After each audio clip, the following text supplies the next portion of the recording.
The second type, oh, the foreign accent question. Someone stands up at an international conference and they ask you a question and you have no idea what they are saying because they are from India or they are from France or they're from España or they're from a place where you don't recognize the pronunciation of their English.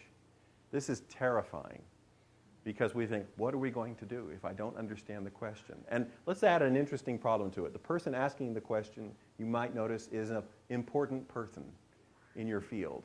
They're a famous researcher. You recognize them. That's Dr. So-and-so from Mumbai, India, or from Madrid, or place. And you're thinking, oh, but I don't understand what they're telling me. What are you going to do? How can you handle this? What's a good way to handle this problem?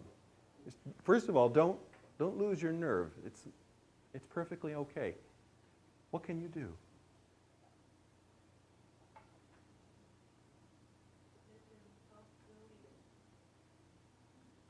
Ask them to talk slowly, yes. Do you think if this person asking the question, do you think it's the first time they've had that problem?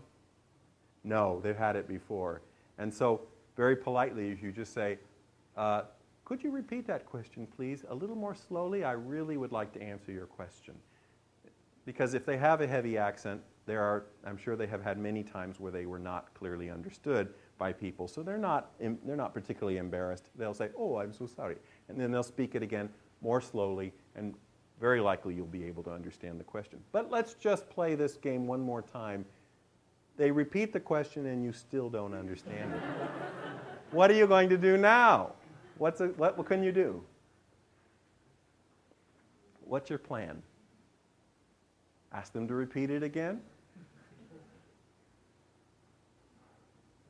What would you do? Think logically here. Think calmly. Think logically. What would be the polite but smart thing to do?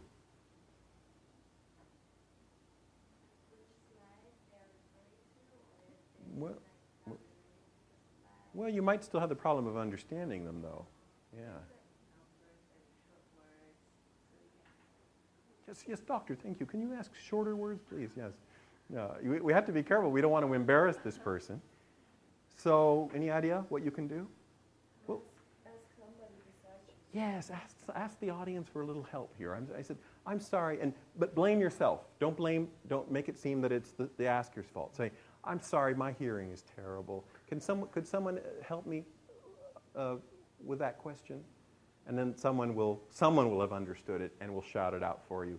And then it would say, then of course apologize to the asker and say, oh, I understand. Of course, I'm so sorry. Yes, and then answer that question. Hopefully it's not a difficult question after all that trouble. Okay. But anyway, the best thing here, again, with any of these more difficult situations is always just keep your poise. Don't start sweating a lot and getting nervous, and don't cut people off, and don't lose your politeness here. Keep your very poised quality at all times. The audience is watching how you handle this. They really are. The audience is on your side, but they are kind of holding on to their seats, looking like, oh, how are you going to handle this? Are you going to handle it well? Yeah, so they really are looking and judging a little bit of how you will handle it.